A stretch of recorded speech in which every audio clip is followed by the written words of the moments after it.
The Dark Eidolon by Clark Ashton Smith. Thasaidon, lord of 7 hells wherein the single serpent dwells, with volumes drawn from pit to pit through fire and darkness infinite.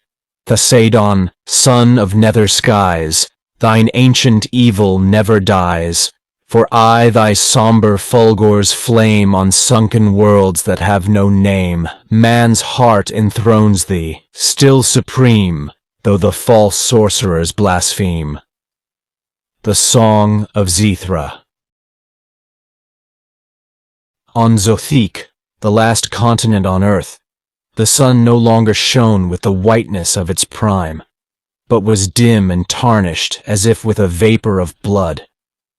New stars without number had declared themselves in the heavens, and the shadows of the infinite had fallen closer, and out of the shadows, the older gods had returned to man, the gods forgotten since Hyperborea, since Mu and Poseidonus, bearing other names but the same attributes.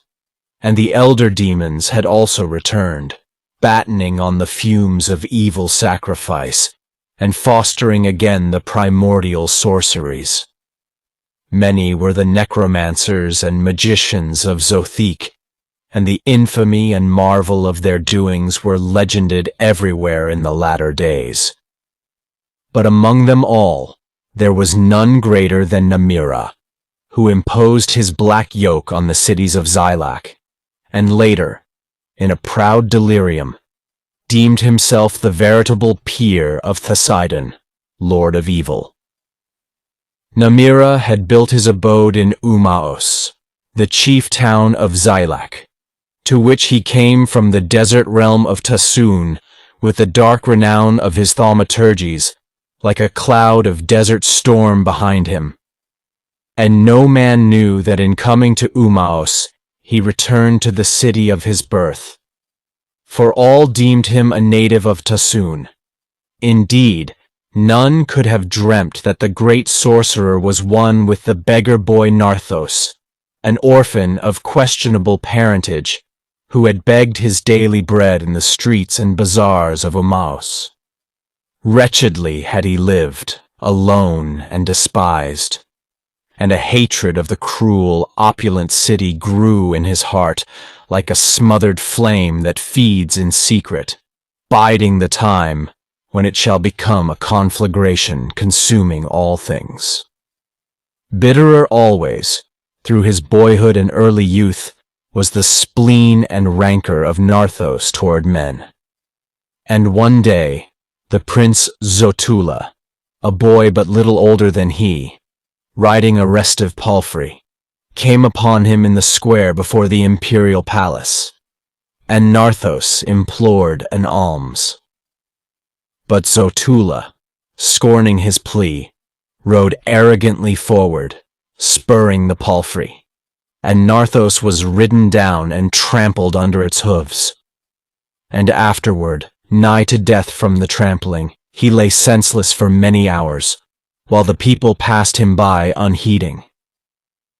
And at last, regaining his senses, he dragged himself to his hovel, but he limped a little thereafter all his days, and the mark of one hoof remained like a brand on his body, fading never. Later, he left Ummaos, and was forgotten quickly by its people. Going southward into Thasaidon, he lost his way in the great desert, and was near to perishing. But finally he came to a small oasis, where dwelt the wizard Ummaos, a hermit who preferred the company of honest jackals and hyenas to that of men. And Ummaos, seeing the great craft and evil in the starveling boy, gave succor to Narthos and sheltered him. He dwelt for years with Ummaos, becoming the wizard's pupil and the heir of his demon-wrested lore. Strange things he learned in that hermitage, being fed on fruits and grain that had sprung not from the watered earth, and wine that was not the juice of terrene grapes. And like Ummaos, he became a master in devildom, and drove his own bond with the archfiend Thasaidon. When Ophalok died, he took the name of Namirrha and went forth as a mighty sorcerer among the wandering peoples and the deep-buried mummies of Thasaidon. But never could he forget the miseries of his boyhood in Ummaos and the wrong he had endured from Zotulla. And year by year he spun over in his thoughts the black web of revenge. And his fame grew ever darker and vaster, and men feared him in remote lands beyond Thasaidon. With bated whispers they spoke of his deeds in the cities of Yoros and in Zulbhashire, the abode of the ghoulish deity Mordigian. And long before the coming of Namirrha himself, the people of Ummaos knew him as a fabled scourge that was direr than simoom or pestilence. Now, in the years that followed the going forth of the boy Narthos from Ummaos, Pithaim, the father of Prince Zotulla, was slain by the sting of a small adder that had crept into his bed for warmth on an autumn night. Some said that the adder had been purveyed by Zotulla, but this was a thing that no man could verily affirm. After the death of Pithaim, Zotulla, being his only son, was emperor of Zilak and ruled evilly from his throne in Ummaos. Indolent he was, and tyrannic, and full of strange luxuries and cruelties. But the people, who were also evil, acclaimed him in his turpitude. So he prospered, and the lords of hell and heaven smote him not. And the red suns and ashen moons went westward over Zilak, falling into that seldom voyaged sea, which, if the mariners' tales were true, poured evermore like a swiftening river past the infamous Isle of Knot, and fell in a worldwide cataract upon nether space from the far, sheer edge of earth. Grosser still he grew, and his sins were as overswollen fruits that ripen above a deep abyss. But the winds of time blew softly, and the fruits fell not. And Zotulla laughed amid his fools and his eunuchs and his lemans. And the tale of his luxuries was borne afar, and was told by dim outland peoples, as a twin marvel with the bruited necromancies of Namirrha. It came to pass, in the year of the hyena, and the month of the star canicule, that a great feast was given by Zotulla to the inhabitants of Ummaos.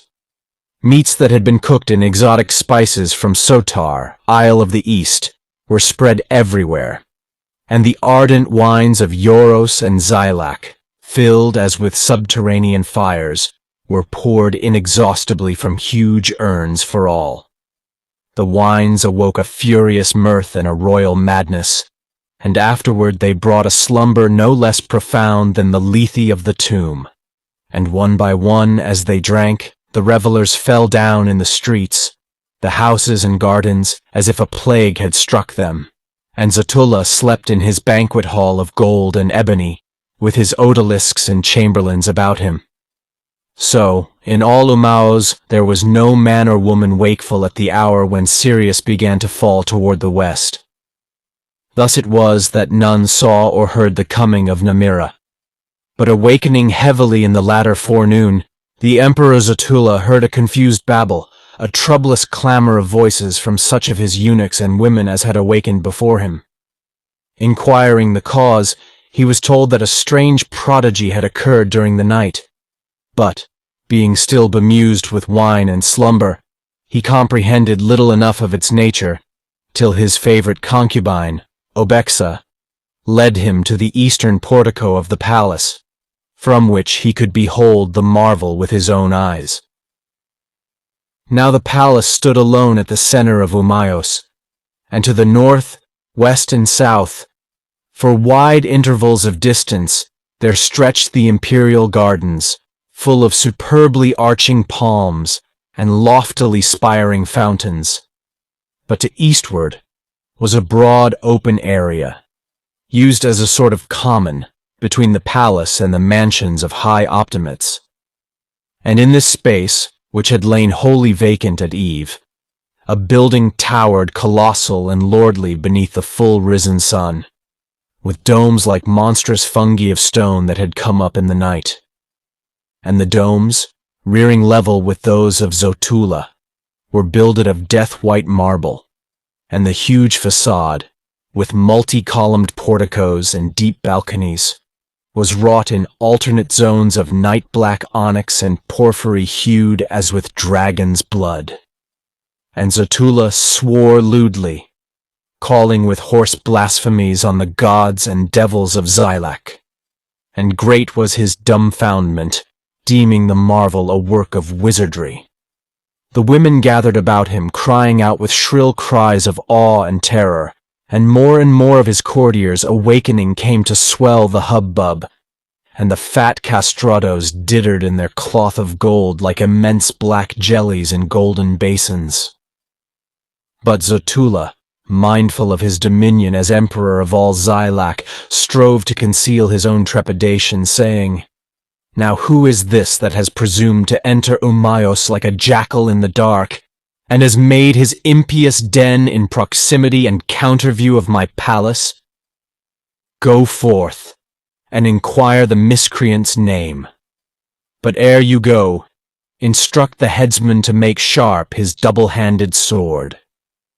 Then, fearing the emperor's wrath if they tarried, certain of the chamberlains went forth unwillingly and approached the portals of the strange edifice. It seemed that the portals were deserted till they drew near, and then, on the threshold, there appeared a titanic skeleton, taller than any man of earth, and it strode forward to meet them with ell-long strides. The skeleton was swathed in a loincloth of scarlet silk with a buckle of jet, and it wore a black turban starred with diamonds, whose topmost foldings nearly touched the high lintel. Eyes like flickering marsh fires burned in its deep eye sockets, and a blackened tongue like that of a long-dead man protruded between its teeth. But otherwise it was clean of flesh, and the bones glittered whitely in the sun as it came onward. The chamberlains were mute before it, and there was no sound except the golden creaking of their girdles, the shrill rustling of their silks as they shook and trembled. And the footbones of the skeleton clicked sharply on the pavement of black onyx as it paused, and the putrefying tongue began to quiver between its teeth. And it uttered these words in an unctuous, nauseous voice: "Return, and tell the Emperor Zotulla that Namirrha, seer and magician, has come to dwell beside him." Hearing the skeleton speak as if it had been a living man, and hearing the dread name of Namirrha as men hear the tocsin of doom in some fallen city, the chamberlains could stand before it no longer, and they fled with ungainly swiftness and bore the message to Zotulla. Now, learning who it was that had come to neighbor with him in Ummaos, the emperor's wrath died out like a feeble and blustering flame on which the wind of darkness had blown, and the vinous purple of his cheeks was mottled with a strange pallor, and he said nothing, but his lips mumbled loosely as if in prayer or malediction. And the news of Namirrha's coming passed like the flight of evil night-birds through all the palace and throughout the city, leaving a noisome terror that abode in Ummaos thereafter till the end. For Namirrha, through the black renown of his thaumaturgies and the frightful entities who served him, had become a power that no secular sovereign dared dispute, and men feared him everywhere, even as they feared the gigantic, shadowy lords of hell and of outer space. And in Ummaos, people said that he had come on the desert wind from Thasaidon with his underlings, even as the pestilence comes, and had reared his house in an hour with the aid of devils beside Zotulla's palace. And they said that the foundations of the house were laid on the adamantine cope of hell, and in its floors were pits at whose bottom burned the nether fires, or stars could be seen as they passed under in lowermost night. And the followers of Namirrha were the dead of strange kingdoms, the demons of sky and earth and the abyss, and mad, impious, hybrid things that the sorcerer himself created from forbidden unions. Men shunned the neighborhood of his lordly house, and in the palace of Zotulla few cared to approach the windows and balconies that gave thereon. And the emperor himself spoke not of Namirrha, pretending to ignore the intruder. And the women of the harem babbled evermore with an evil gossip concerning Namirrha and his concubines. But the sorcerer himself was not beheld by the people of that city, though some believed that he walked forth at will, clad with invisibility. His servitors were likewise not seen. But a howling as of the damned was sometimes heard to issue from his portals, and sometimes there came a strange cachinnation, as if some adamantine image had laughed aloud, and sometimes there was a chuckling like the sound of shattered ice in a frozen hell. Dim shadows moved in the porticos when there was neither sunlight nor lamp to cast them, and red, eerie lights appeared and vanished in the windows at eve like a blinking of demoniac eyes. And slowly the ember-colored suns went over Zilak and were quenched in far seas, and the ashy moons were blackened as they fell nightly toward the hidden gulf. Then, seeing that the wizard had wrought no open evil, and that none had endured palpable harm from his presence, the people took heart, and Zotulla drank deeply and feasted in oblivious luxury as before. And dark Thasaidon, prince of all turpitudes, was the true but never acknowledged lord of Zilak. And in time the men of Ummaos bragged a little of Namirrha and his dread thaumaturgies, even as they had boasted of the purple sins of Zotulla. But Namirrha, still unbeheld by living men and living women, sat in the inner walls of that house which his devils had reared for him, and spun over and over in his thoughts the black web of revenge. And the wrong done by Zotulla to Narthos in old times was the least of those cruelties which the emperor had forgotten. Now, when the fears of Zotulla were somewhat lulled, and his women gossiped less often of the neighboring wizard, there occurred a new wonder and a fresh terror. For sitting one eve at his banquet table with his courtiers about him, the emperor heard a noise as of myriad iron-shod hooves that came trampling through the palace gardens, and the courtiers also heard the sound, and were startled amid their mounting drunkenness, and the emperor was angered, and he sent certain of his guards to examine into the cause of the trampling. But peering forth upon the moon-bright lawns and parterres, the guards beheld no visible shape, though the loud sounds of trampling still went to and fro. It seemed as if a rout of wild stallions passed and repassed before the facade of the palace, with tumultuous gallopings and capricoles. And a fear came upon the guards as they looked and listened, and they dared not venture forth, but returned to Zotulla. And the emperor himself grew sober when he heard their tale, and he went forth with high blusterings to view the prodigy. And all night the unseen hooves rang out sonorously on the pavement of onyx, and ran with deep thuddings over the grasses and flowers. The palm fronds waved on the windless air as if parted by racing steeds, and visibly the tall-stemmed lilies and broad-petaled exotic blossoms were trodden under. And rage and terror nested together in Zotulla's heart as he stood in a balcony above the garden, hearing the spectral tumult and beholding the harm done to his rarest flower beds.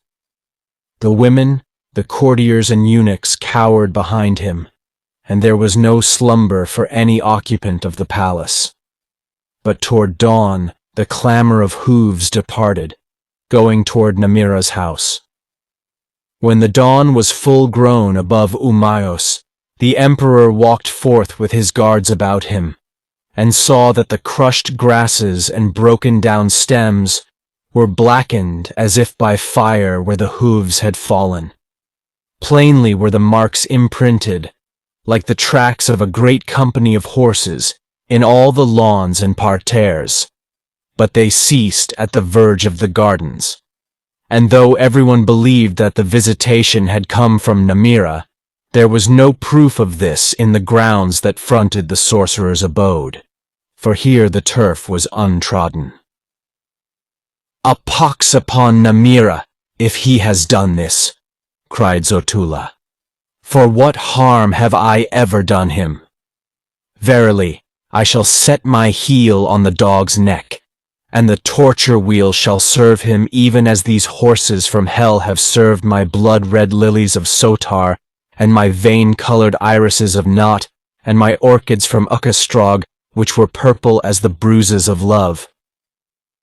Yea, though he stand the viceroy of Thasaidon above earth, and overlord of 10,000 devils, my wheel shall break him, and fires shall heat the wheel white-hot in its turning, till he withers black as the seared blossoms." Thus did Zotulla make his brag, but he issued no orders for the execution of his threat, and no man stirred from the palace towards Namirrha's house, and from the portals of the wizard none came forth, or if any came there was no visible sign or sound. So the day went over, and the night rose, bringing later a moon that was slightly darkened at the rim, and the night was silent, and Zotulla, sitting long at the banquet table, drained his wine-cup often and wrathfully, muttering new threats against Namirrha. And the night wore on, and it seemed that the visitation would not be repeated. But at midnight, lying in his chamber with Obexa, and fathom-deep in his slumber from the wine, Zotulla was awakened by a monstrous clangor of hooves that raced and capered in the palace porticos and in the long balconies. All night the hooves thundered back and forth, echoing awfully in the vaulted stone, while Zotulla and Obexa, listening, huddled close amid their cushions and coverlets. And all the occupants of the palace, wakeful and fearful, heard the noise, but stirred not from their chambers. A little before dawn the hooves departed suddenly, and afterward, by day, their marks were found on the marble flags of the porches and balconies, and the marks were countless, deep graven, and black as if branded there by flame. Like mottled marble were the emperor's cheeks when he saw the hoof-printed floors, and terror stayed with him henceforth, following him to the depths of his inebriety, since he knew not where the haunting would cease. His women murmured, and some wished to flee from Ummaos, and it seemed that the revels of the day and evening were shadowed by ill wings that left their umbrage in the yellow wine and bedimmed the aureate lamps.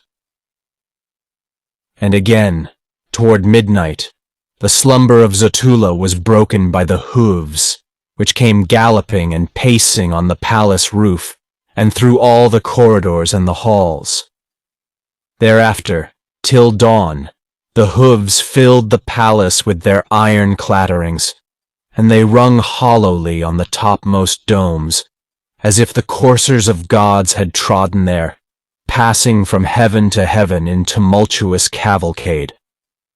Zotulla and Obexa, lying together while the terrible hooves went to and fro in the hall outside their chamber, had no heart or thought for sin, nor could they find any comfort in their nearness.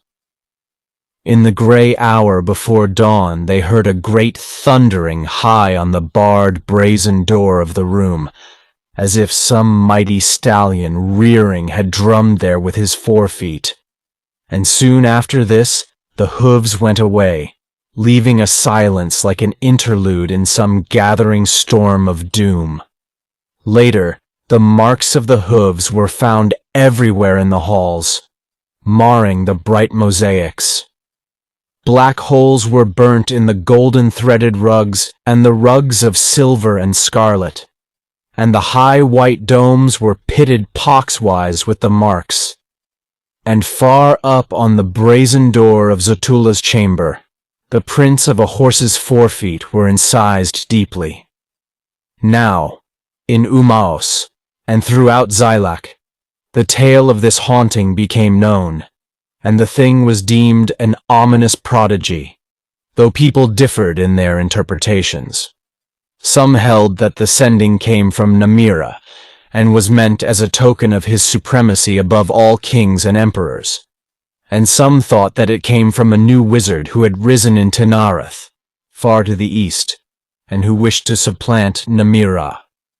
And the priests of the gods of Zilak held that their various deities had dispatched the haunting, as a sign that more sacrifices were required in the temples. Then, in his hall of audience, whose floor of sard and jasper had been grievously pocked by the unseen hooves, Zotulla called together many priests and magicians and soothsayers, and asked them to declare the cause of the sending and devise a mode of exorcism. But seeing that there was no agreement among them, Zotulla provided the several priestly sects with the wherewithal of sacrifice to their sundry gods, and sent them away. And the wizards and prophets, under threat of decapitation if they refused, were enjoined to visit Namirrha in his mansion of sorcery and learn his will, if haply the sending were his and not the work of another. Loath were the wizards and the soothsayers, fearing Namirrha, and caring not to intrude upon the frightful mysteries of his obscure mansion. But the swordsmen of the emperor drove them forth, lifting great crescent blades against them when they tarried. So one by one, in a straggling order, the delegation went towards Namirrha's portals and vanished into the devil-builded house. Pale, muttering and distraught, like men who have looked upon hell and have seen their doom, they returned before sunset to the emperor.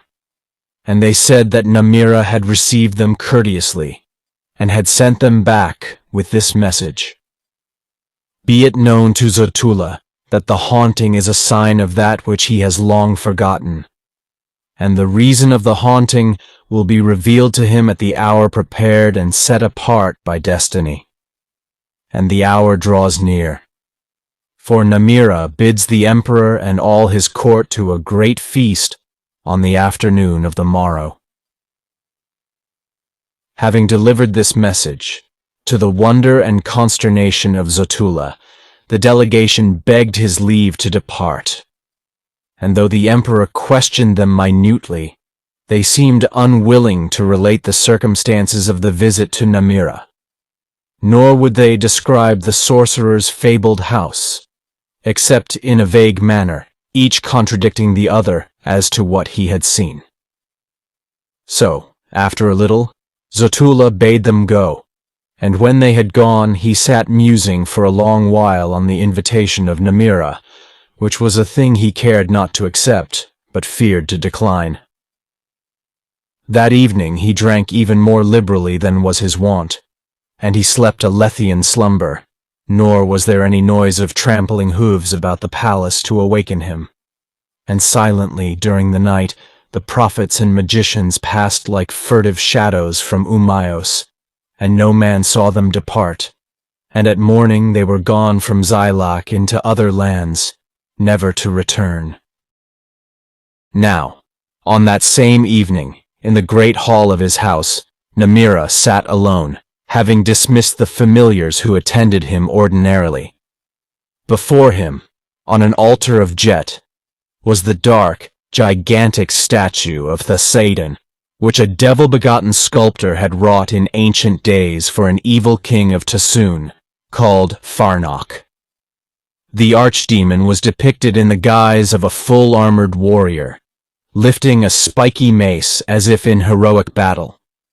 Long had the statue lain in the desert-sunken palace of Farnok, whose very site was disputed by the nomads, and Namirrha, by his divination, had found it and had reared up the infernal image to abide with him always thereafter. And often, through the mouth of the statue, Thasaidon would utter oracles to Namirrha, or would answer interrogations. Before the black-armored image there hung 7 silver lamps, wrought in the form of horses' skulls, with flames issuing changeably in blue and purple and crimson from their eye sockets. Wild and lurid was their light, and the face of the demon, peering from under his crested helmet, was filled with malign, equivocal shadows that shifted and changed eternally. And sitting in his serpent-carven chair, Namirrha regarded the statue grimly, with a deep furrowed frown between his eyes.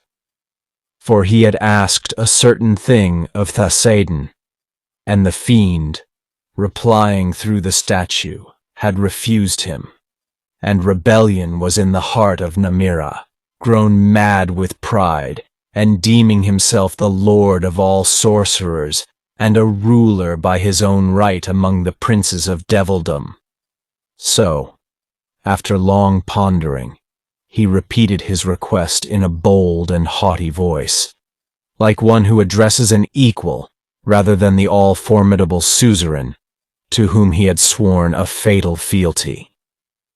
"I have helped you heretofore in all things," said the image, with stony and sonorous accents that were echoed metallically in the 7 silver lamps.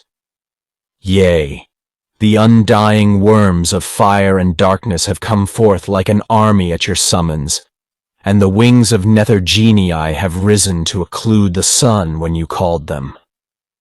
But verily, I will not aid you in this vengeance you have planned, for the Emperor Zotulla has done me no wrong and has served me well, though unwittingly. And the people of Zilak, by reason of their turpitudes, are not the least of my terrestrial worshippers. Therefore, Namirrha, it were well for you to live in peace with Zotulla, and well to forget this olden wrong that was done to the beggar boy Narthos.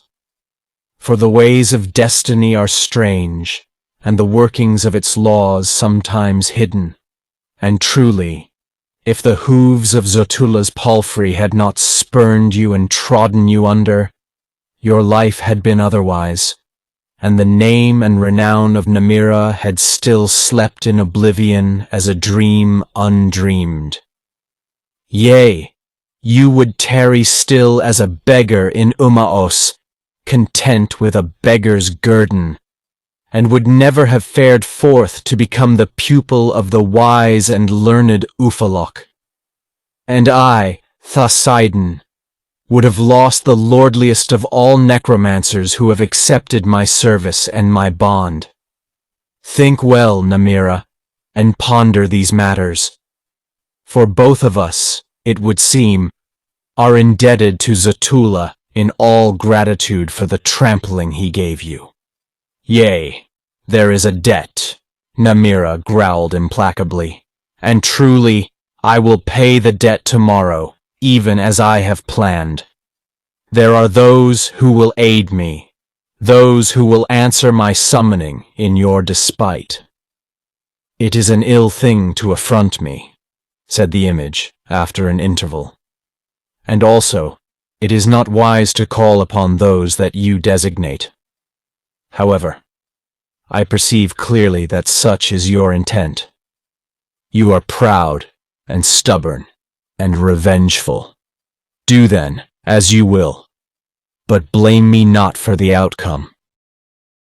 So, after this, there was silence in the hall where Namirrha sat before the Eidolon, and the flames burned darkly, with changeable colors, in the skull-shapen lamps, and the shadows fled and returned, unresting, on the face of the statue and the face of Namirrha.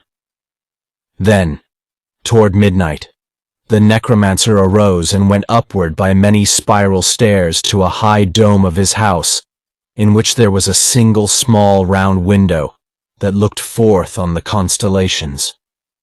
The window was set in the top of the dome, but Namirrha had contrived, by means of his magic, that one entering by the last spiral of the stairs would suddenly seem to descend rather than climb, and reaching the last step would peer downward through the window while stars passed under him in a giddying gulf. There, kneeling, Namirrha touched a secret spring in the marble, and the circular pane slid back without sound. Then, lying prone on the interior of the dome, with his face over the abyss and his long beard trailing stiffly into space, he whispered a pre-human rune, and held speech with certain entities who belonged neither to hell nor the mundane elements, and were more fearsome to invoke than the infernal genii or the devils of earth, air, water, and flame. With them he made his contract, defying Thasaidon's will, while the air curdled about him with their voices, and rime gathered palely on his sable beard from the cold that was wrought by their breathing as they leaned earthward. Laggard and loath was the awakening of Zotulla from his wine, and quickly, ere he opened his eyes, the daylight was poisoned for him by the thought of that invitation which he feared to accept or decline. But he spoke to Obexa, saying, "Who, after all, is this wizardly dog, that I should obey his summons like a beggar called in from the street by some haughty lord?" Obexa, a golden-skinned and oblique-eyed girl from Ocastrog, Isle of the Torturers, eyed the emperor subtly and said, "O Zotulla, it is yours to accept or refuse as you deem fitting. And truly, it is a small matter for the Lord of Ummaos and all Zilak whether to go or to stay, since naught can impugn his sovereignty. Therefore, were it not as well to go?" For Obexa, though fearful of the wizard, was curious regarding that devil-builded house of which so little was known, and likewise, in the manner of women, she wished to behold the famed Namirrha, whose mien and appearance were still but a far-brought legend in Ummaos. "There is something in what you say," admitted Zotulla, "but an emperor in his conduct must always consider the public good, and there are matters of state involved, which a woman can scarcely be expected to understand." So, later in the forenoon, after an ample and well-irrigated breakfast, he called his chamberlains and courtiers about him and took counsel with them. And some advised him to ignore the invitation of Namirrha, and others held that the invitation be accepted, lest a graver evil than the trampling of ghostly hooves be sent upon the palace and the city. Then Zotulla called the many priesthoods before him in a body, and sought to resummon the wizards and soothsayers who had fled privily in the night. Among all the latter, there was none who answered the crying of his name through Ummaos, and this aroused a certain wonder. But the priests came in a greater number than before, and thronged the hall of audience so that the paunches of the foremost were straightened against the imperial dais, and the buttocks of the hindmost were flattened on the rear walls and pillars, and Zotulla debated with them the matter of acceptance or refusal.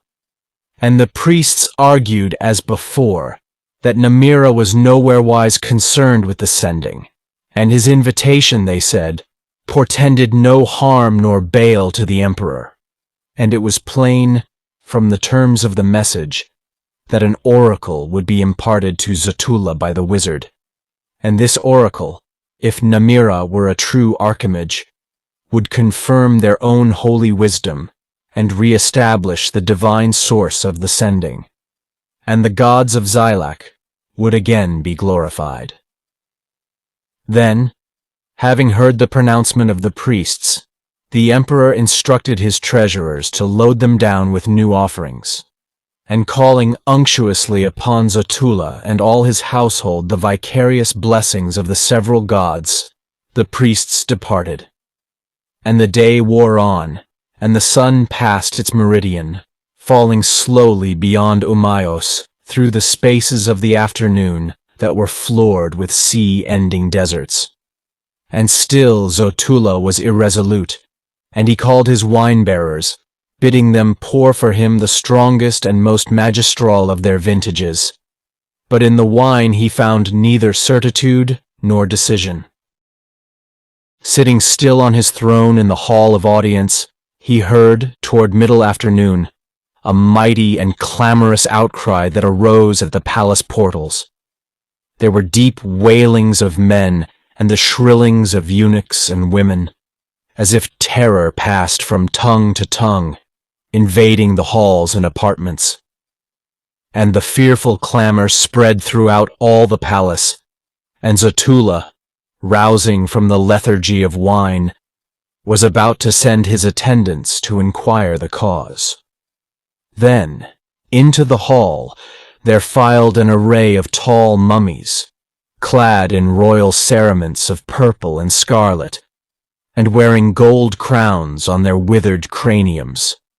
And after them, like servitors, came gigantic skeletons who wore loincloths of naccaret orange, and about whose upper skulls, from brow to crown, live serpents of banded saffron and ebon had wrapped themselves for headdresses. And the mummies bowed before Zotulla, saying with thin, sear voices, "We, who were kings of the wide realm of Thasaidon aforetime, have been sent as a guard of honor for the Emperor Zotulla, to attend him as is befitting when he goes forth to the feast prepared by Namirrha."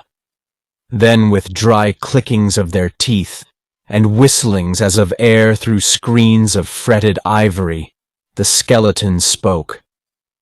"We, who were giant warriors of a race forgotten, have also been sent by Namirrha, so that the emperor's household, following him to the feast, should be guarded from all peril, and should fare forth in such pageantry as is meet and proper." Witnessing these prodigies, the wine-bearers and other attendants cowered about the imperial dais, or hid behind the pillars, while Zotulla, with pupils swimming starkly in a bloodshot white, with face bloated and ghastly pale, sat frozen on his throne, and could utter no word in reply to the ministers of Namirrha. Then, coming forward, the mummies said in dusty accents, "All is made ready, and the feast awaits the arrival of Zotulla." And the cerements of the mummies stirred and fell open at the bosom, and small rodent monsters, brown as bitumen, eyed as with accursed rubies, reared forth from the eaten hearts of the mummies, like rats from their holes, and chittered shrilly in human speech, repeating the words. The skeletons in turn took up the solemn sentence, and the black and saffron serpents hissed it from their skulls, and the words were repeated lastly in baleful rumblings by certain furry creatures of dubious form, hitherto unseen by Zotulla, who sat behind the ribs of the skeletons as if in cages of white wicker. Like a dreamer who obeys the doom of dreams, the emperor rose from his throne and went forward, and the mummies surrounded him like an escort. And each of the skeletons drew from the reddish-yellow folds of his loincloth a curiously pierced archaic flute of silver. And all began a sweet and evil and deathly fluting as the emperor went out through the halls of the palace. A fatal spell was in the music, for the chamberlains, the women, the guards, the eunuchs, and all members of Zotulla's household, even to the cooks and scullions, were drawn like a procession of night-walkers from the rooms and alcoves in which they had vainly hidden themselves. And marshaled by the flutists, they followed after Zotulla. A strange thing it was to behold this mighty company of people, going forth in the slanted sunlight toward Namirrha's house, with a cortege of dead kings about them, and the blown breath of skeletons thrilling eldritchly in the silver flutes. And little was Zotulla comforted when he found the girl Obexa at his side, moving, as he, in a thraldom of involutant horror, with the rest of his women close behind. Coming to the open portals of Namirrha's house, the emperor saw that they were guarded by great crimson-wattled things, half-dragon, half-man, who bowed before him, sweeping their wattles like bloody besoms on the flags of dark onyx. And the emperor passed with Obexa between the louting monsters, with the mummies, the skeletons, and his own people behind him in a strange pageant, and entered a vast and multi-columned hall, where the daylight, following timidly, was drowned by the baleful, arrogant blaze of 1,000 lamps.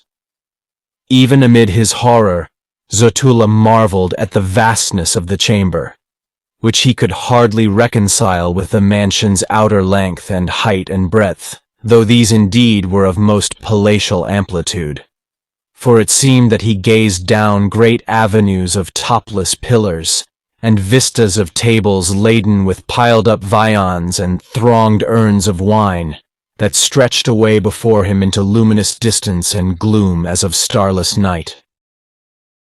In the wide intervals between the tables, the familiars of Namirrha and his other servants went to and fro incessantly, as if a phantasmagoria of ill dreams were embodied before the emperor.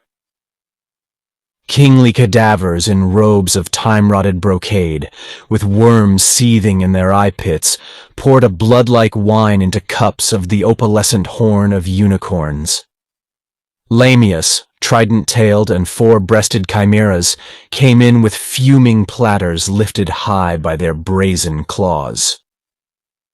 Dog-headed devils, tongued with lolling flames, ran forward to offer themselves as ushers for the company.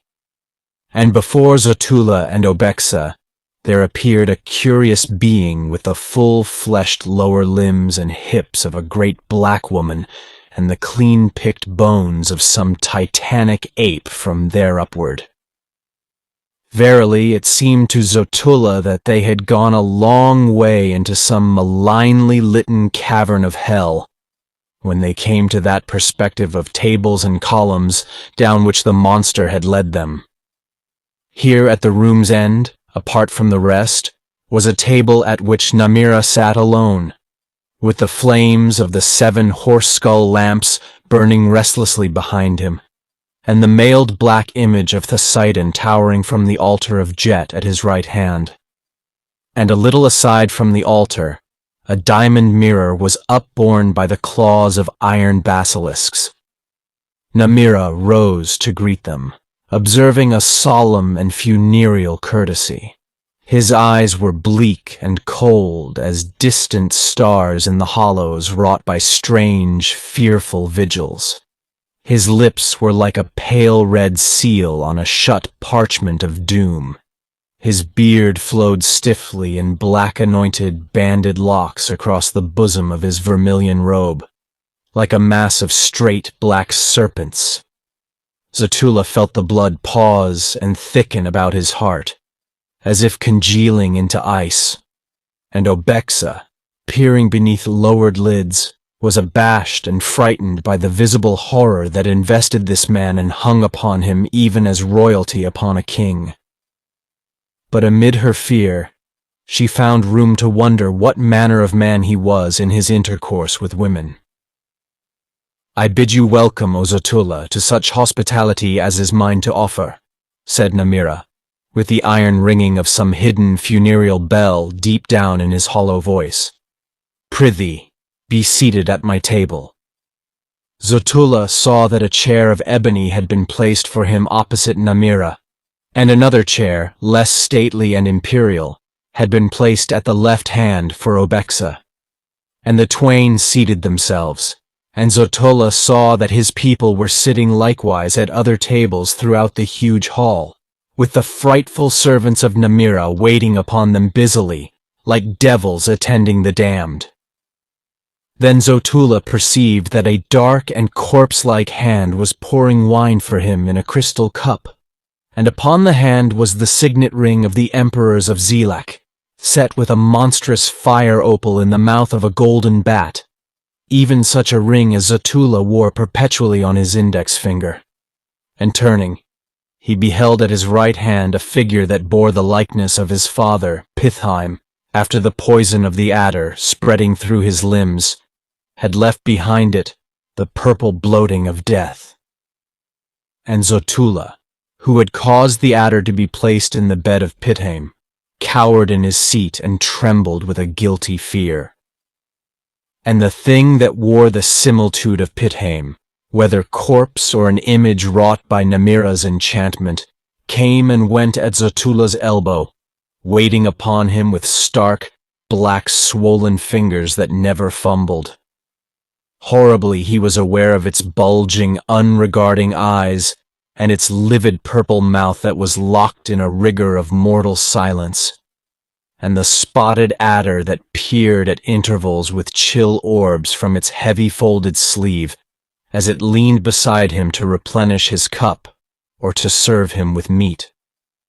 And dimly, through the icy mist of his terror, the emperor beheld the shadowy armored shape, like a moving replica of the still, grim statue of Thasaidon, which Namirrha had reared up in his blasphemy to perform the same office for himself.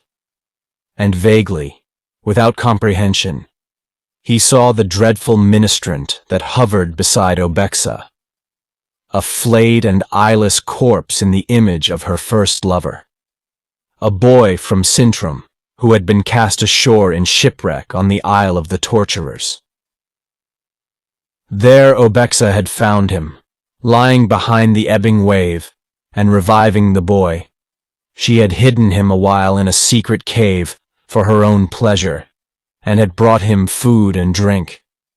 Later, wearying, she had betrayed him to the torturers, and had taken a new delight in the various pangs and ordeals inflicted upon him before death by that cruel, pernicious people. "Drink," said Namirrha, quaffing a strange wine that was red and dark, as if with disastrous sunsets of lost years. And Zotulla and Obexa drank the wine, feeling no warmth in their veins thereafter, but a chill as of hemlock mounting slowly toward the heart. "Verily, 'tis a good wine," said Namirrha, "and a proper one in which to toast the furthering of our acquaintance. For it was buried long ago with the royal dead, in amphorae of somber jasper shapen like funeral urns, and my ghouls found it, when as they came to dig in Tassoon. Now it seemed that the tongue of Zotulla froze in his mouth, as a mandrake freezes in the rime-bound soil of winter, and he found no reply to Namirrha's courtesy. "Prithee, make trial of this meat," quoth Namirrha, "for it is very choice, being the flesh of that boar which the torturers of Ocastrog are wont to pasture on the well-minced leavings of their wheels and racks.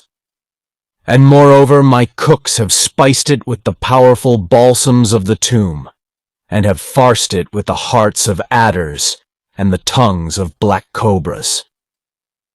Naught could the emperor say, and even Obexa was silent, being sorely troubled in her turpitude by the presence of that flayed and piteous thing which had the likeness of her lover from Sintram. And the dread of the necromancer grew prodigiously, for his knowledge of this old, forgotten crime, and the raising of the phantasm, appeared to her a more baleful magic than all else. "Now, I fear," said Namirrha, "that you find the meat devoid of savor, and the wine without fire. So, to enliven our feasting, I shall call forth my singers and my musicians." He spoke a word unknown to Zotulla or Obexa, which sounded throughout the mighty hall as if 1,000 voices in turn had taken it up and prolonged it. Anon there appeared the singers, who were she-ghouls with shaven bodies and hairy shanks, and long yellow tushes full of shredded carrion curving across their chaps from mouths that fawned hyena-wise on the company. Behind them entered the musicians, some of whom were male devils pacing erect on the hindquarters of sable stallions and plucking with the fingers of white apes at lyres of the bone and sinew of cannibals from Nott. And others were pied satyrs puffing their goatish cheeks at hot boys formed from the bosom skin of black queens and the horn of rhinoceri. They bowed before Namirrha with grotesque ceremony. Then, without delay, the she-ghouls began a most dolorous and execrable howling, as of jackals that have sniffed their carrion. And the satyrs and devils played a lament that was like the moaning of desert-born winds through forsaken palace harems.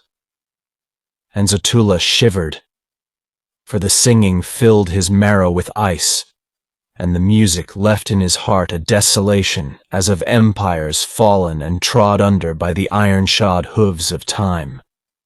Ever, amid that evil music, he seemed to hear the sifting of sand across withered gardens, and the windy rustling of rotted silks upon couches of bygone luxury, and the hissing of coiled serpents from the low fusts of shattered columns.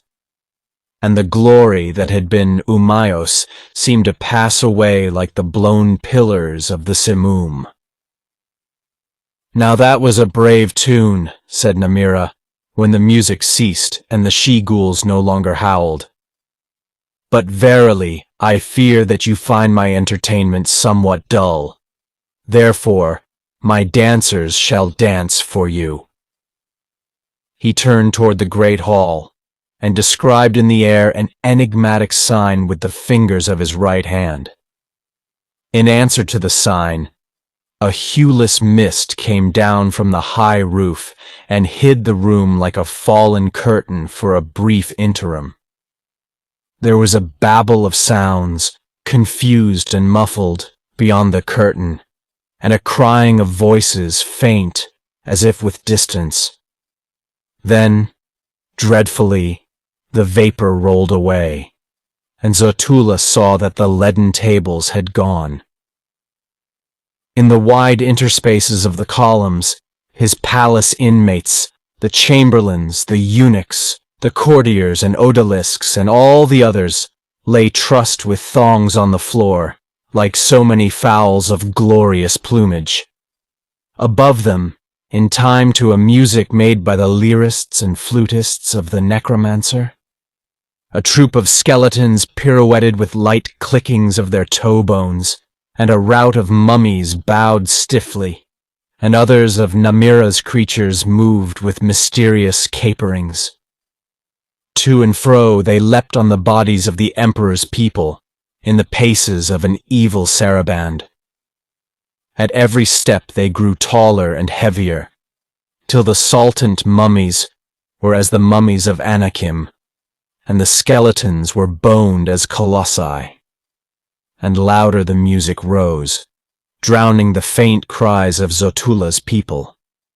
And huger still became the dancers, towering far into vaulted shadow among the vast columns, with thudding feet that wrought thunder in the room, and those whereon they danced were as grapes trampled for a vintage in autumn, and the floor ran deep with a sanguine must.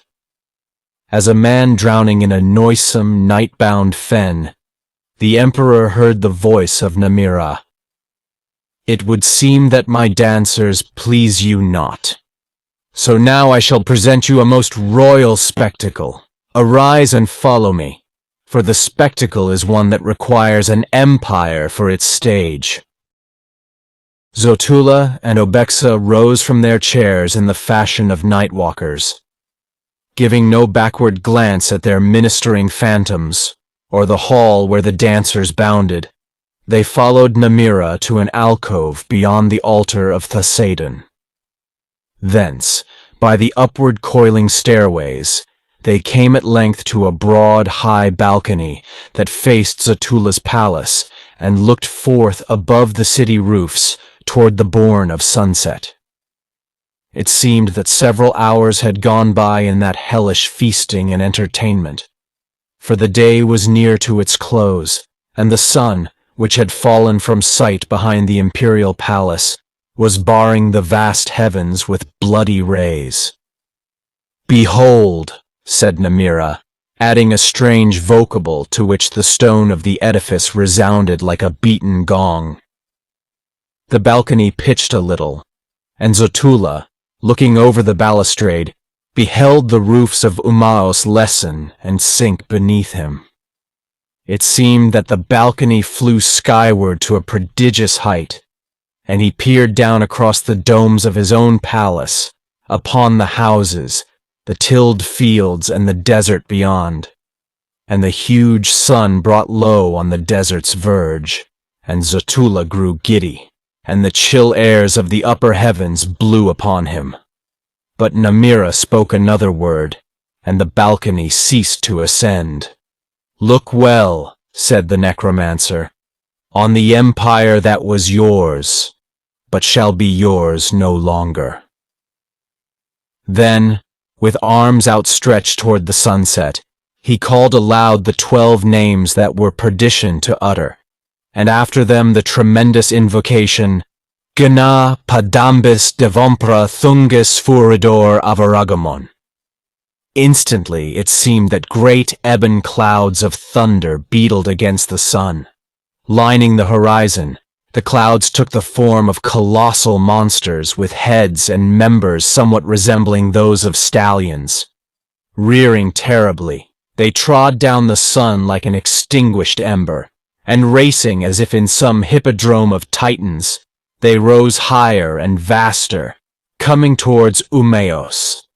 Deep, calamitous rumblings preceded them, and the earth shook visibly, till Zotulla saw that these were not immaterial clouds, but actual living forms that had come forth to tread the world in macrocosmic vastness. Throwing their shadows for many leagues before them, the coursers charged as if devil-ridden into Zylak, and their feet descended like falling mountain crags upon far oases and towns of the outer wastes.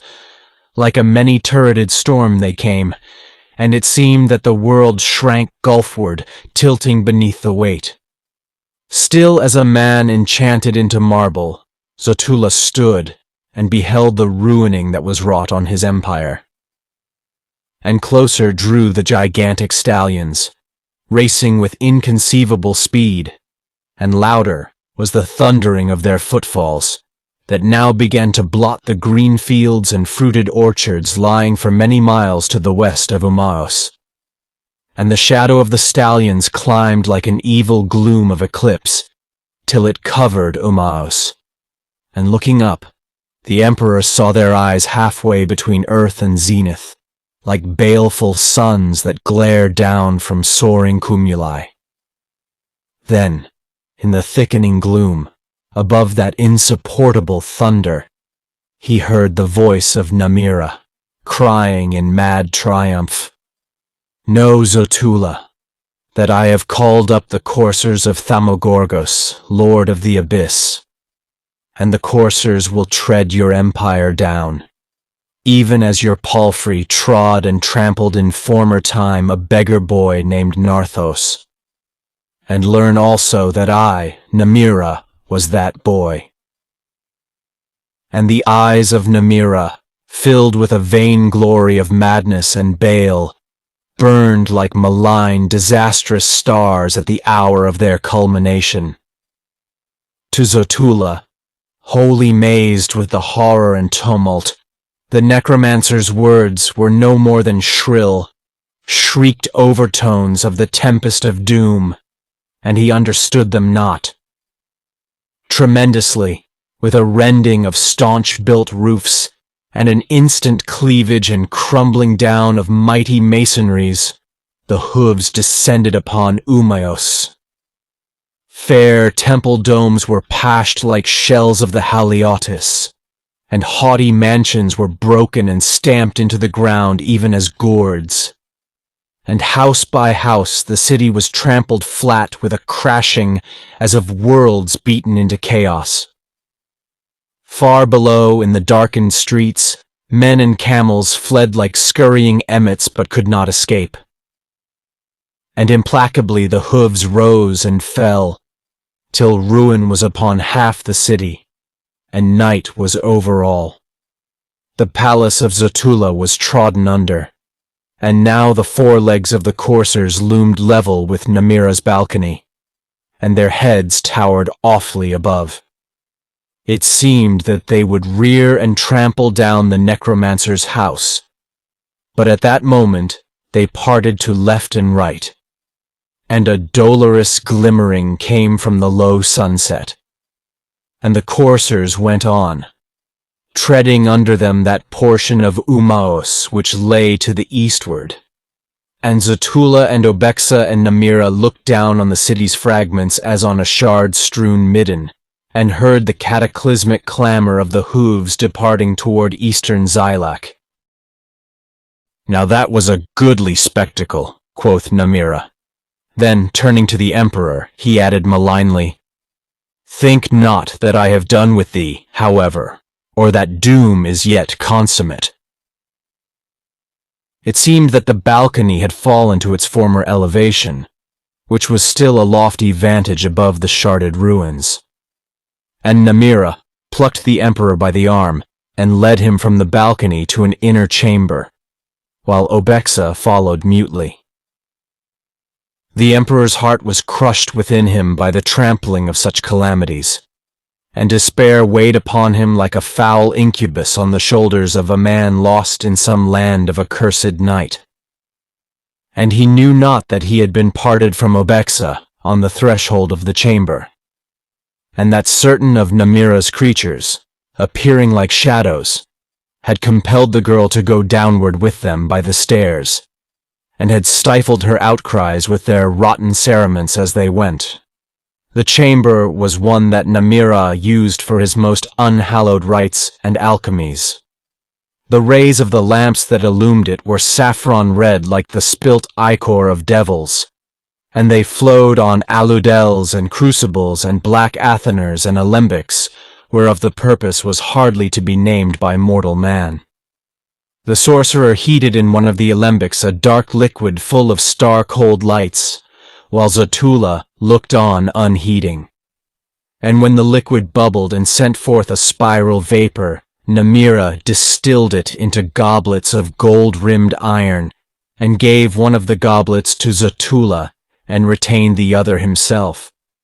And he said to Zotulla with a stern, imperative voice, "I bid thee quaff this liquor." Zotulla, fearing that the draught was poison, hesitated, and the necromancer regarded him with a lethal gaze, and cried loudly, "Fearest thou to do as I?" And therewith he set the goblet to his lips. So the emperor drank the draught, constrained as if by the bidding of some angel of death, and a darkness fell upon his senses. But, ere the darkness grew complete, he saw that Namirrha had drained his own goblet.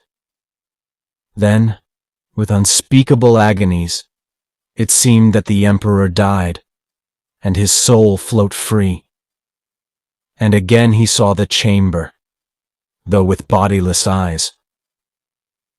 And discarnate he stood in the saffron-crimson light, with his body lying as if dead on the floor beside him, and near it the prone body of Namirrha, and the two fallen goblets. Standing thus, he beheld a strange thing. For anon, his own body stirred and arose, while that of the necromancer remained still as death. And Zotulla looked at his own lineaments and his figure in its short cloak of azure samite, sewn with black pearls and balas rubies, and the body lived before him, though with eyes that held a darker fire and a deeper evil than was their wont. Then, without corporeal ears, Zotulla heard the figure speak and the voice was the strong, arrogant voice of Namirrha, saying, "Follow me, O houseless phantom, and do in all things as I enjoin thee." Like an unseen shadow, Zotulla followed the wizard, and the twain went downward by the stairs to the great banquet hall. They came to the altar of Thasaidon and the mailed image, with the 7 horse skull lamps burning before it as formerly. Upon the altar, Zotulla's beloved Lemon Obexa, who alone of all women had power to stir his sated heart, was lying bound with thongs at Thasaidon's feet.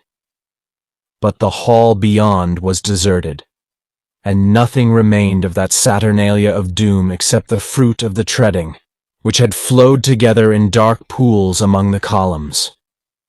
Namirrha, using the emperor's body in all ways for his own, paused before the Dark Eidolon, and he said to the spirit of Zotulla, "Be imprisoned in this image, without power to free thyself or to stir in any wise."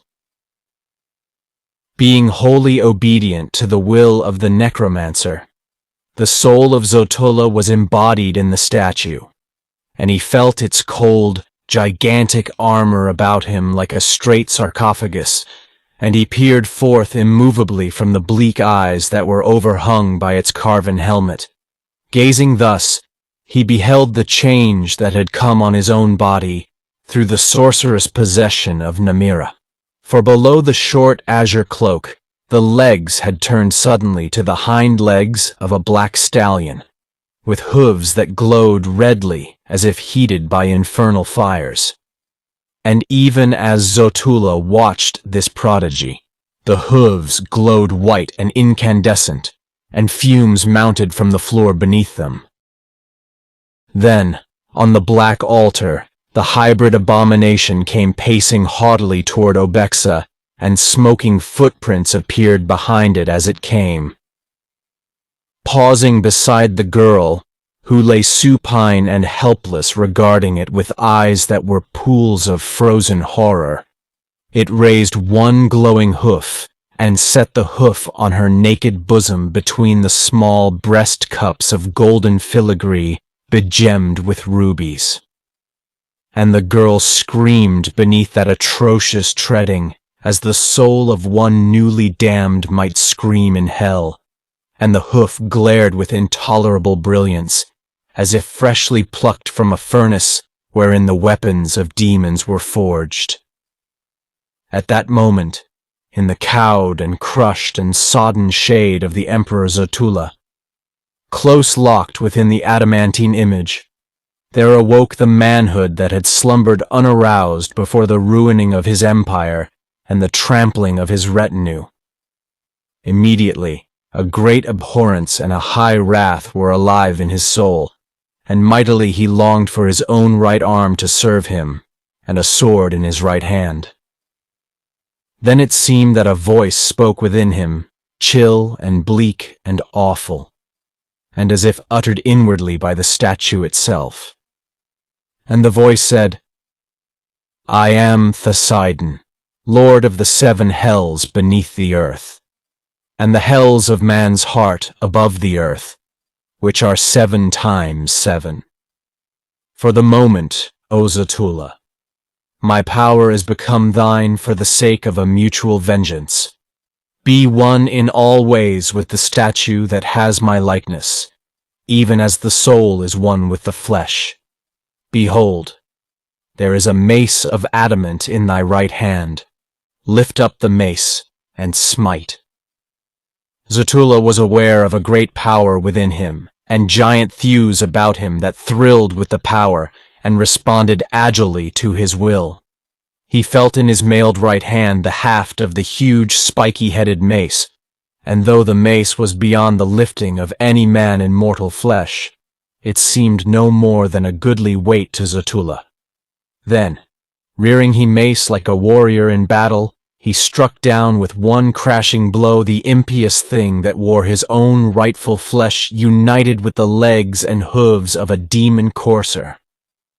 and the thing crumpled swiftly down and lay with the brain spreading pulpily from its shattered skull on the shining jet. And the legs twitched a little and then grew still, and the hooves glowed from a fiery, blinding white to the redness of red-hot iron, cooling slowly. For a space there was no sound, other than the shrill screaming of the girl Obexa, mad with pain and the terror of those prodigies which she had beheld. Then in the soul of Zotulla, grown sick with that screaming, the chill, awful voice of Thasaidon spoke again. "Go free, for there is nothing more for thee to do."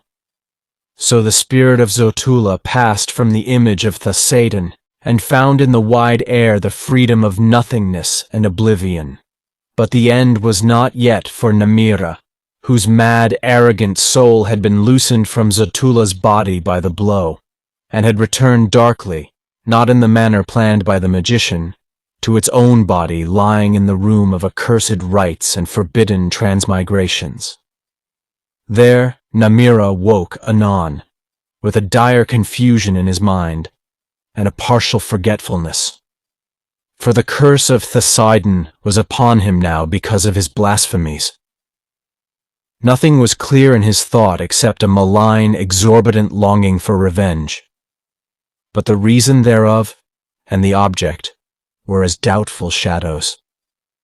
And still prompted by that obscure animus, he arose, and girding to his side an enchanted sword with runic sapphires and opals in the hilt, he descended the stairs and came again to the altar of Thasaidon, where the mailed statue stood as impassive as before, with the poised mace in its immovable right hand, and below it, on the altar, the double sacrifice. A veil of weird darkness was upon the senses of Namirrha, and he saw not the stallion-legged horror that lay dead with slowly blackening hooves, and he heard not the moaning of the girl Obexa who still lived beside it. But his eyes were drawn by the diamond mirror that was upheld in the claws of black iron basilisks beyond the altar, and going to the mirror, he saw therein a face that he knew no longer for his own. And because his eyes were shadowed and his brain filled with the shifting webs of delusion, he took the face for that of the Emperor Zotulla. Insatiable as hell's own flame, his old hatred rose within him, and he drew the enchanted sword and began to hew therewith at the reflection. Sometimes, because of the curse laid upon him, and the impious transmigration which he had performed, he thought himself Zotulla, warring with the necromancer, and again, in the shiftings of his madness, he was Namirrha smiting at the emperor. And then, without name, he fought a nameless foe. And soon the sorceress blade, though tempered with formidable spells, was broken close to the hilt, and Namirrha beheld the image still unharmed. Then, howling aloud the half-forgotten runes of a most tremendous curse, made invalid through his own forgettings, he hammered still with the heavy sword hilt on the mirror, till the runic sapphires and opals cracked in the hilt and fell away at his feet in little fragments. Obexa, dying on the altar, saw Namirrha battling with his image, and the spectacle moved her to mad laughter like the pealing of bells of ruined crystal. And above her laughter, and above the cursings of Namirrha, there came anon like the rumbling of a swift-driven storm, the thunder made by the macrocosmic stallions of Thamagorgos, returning gulfward through Zylak over Ummaos, to trample down the one house that they had spared aforetime. Thank you for listening. If you like our recordings, consider liking this video and subscribing to our channel so you don't miss any more audiobooks.